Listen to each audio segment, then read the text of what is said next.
6 মাসের মধ্যে নির্বাচনী রোড ম্যাপ চায় বিএনপি। দলটির স্থায়ী কমিটির সদস্য সালাউদ্দিন আহমেদ বলেছেন, ভোটের জন্য নির্বাচন কমিশন, পুলিশ প্রশাসন সহ বিভিন্ন সংস্থার সংস্কার 3 মাসেই সম্ভব।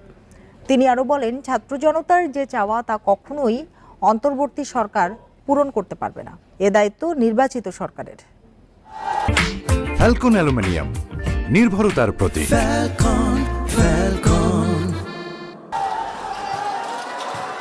ছাত্র জনতার 23 দিনের আন্দোলনে ক্ষমতা ছাড়তে বাধ্য হয় শেখ হাসিনা সরকার। এরপর ডক্টর ইউনূসের নেতৃত্বে দেশ পরিচালনার দায়িত্ব নেয় অন্তর্বর্তী সরকার। নতুন সরকার দায়িত্ব নেয়ার পর অনেকের প্রশ্ন, কতদিন থাকবে এ সরকার?